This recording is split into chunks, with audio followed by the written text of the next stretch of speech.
Air India എക്സ്പ്രസിന്റെ travel service ഏറ്റെടുത്തിരുന്ന ദോഹയിലെ ഓഫീസാണിത്. ഒരു മാസത്തോളമായി ഈ ഓഫീസിന്റെ ബോർഡ് മറച്ചുവെച്ചിരിക്കുകയാണ്. കാര്യമന്വേഷിച്ചപ്പോൾ ഇവരുടെ കരാർ കാലാവധി തീർന്നതായാണ് അറിയാൻ കഴിഞ്ഞത്. എന്നാൽ പുതുതായി സർവീസ് ഏൽപ്പിച്ചത് ആരെയാണെന്ന് വ്യക്തമാക്കിയിട്ടില്ല. ഗൾഫിൽ മറ്റിടങ്ങളിൽ സർവീസ് നടത്തുന്ന ട്രാവൽ ഏജന്റിനെ സമീപിച്ചവർക്ക് വ്യക്തമായ മറുപടി ലഭിക്കുന്നുമില്ല. ഞാനിപ്പോൾ ഈ കാനൂൺ ട്രാവൽസിൽ 3 പ്രാവശ്യം കയറി ഇറങ്ങി. വിസ മെസ്സേജ് കൊടുത്തിട്ട് നാട്ടിൽ വിസ മെസ്സേജ് കിട്ടില്ല. അതും ഈ ആൾ ആഗസ്റ്റ് 3-ാം തീയതിയാണ് ഇങ്ങോട്ട് വരേണ്ട ആൾ. അപ്പം നാളെ വരേണ്ട ആളെ സ്ഥിതി എന്തായിരിക്കും? നിലവിലെ ട്രാവൽ ഏജൻസിയെ മാറ്റി പുതിയ ഏജൻസിയെ ഏൽപ്പിക്കാനുള്ള നീക്കമാണ് നടത്തിയിരുന്നത്. എന്നാൽ ഈ ഏജൻസി ഖത്തർ സിവിൽ ഏവിയേഷന്റെ മാനദണ്ഡങ്ങൾ പാലിക്കാത്തതിനാൽ തുറന്നു പ്രവർത്തിപ്പിക്കാനാവുന്നില്ല. Travel agency കൈമലർത്തുകയാണ്.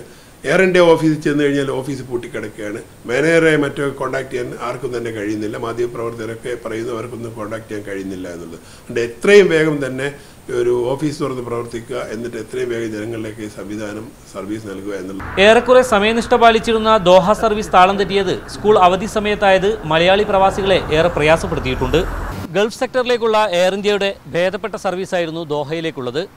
നിലവിലെ ഏജൻസി അടച്ചുപൂട്ടിയതോടുകൂടി ഖത്തറിലെ മലയാളി പ്രവാസികളാണ് ഏറെ ദുരിതത്തിലായത്. ദോഹയിൽ നിന്നും മുജീബ് റഹ്മാൻ,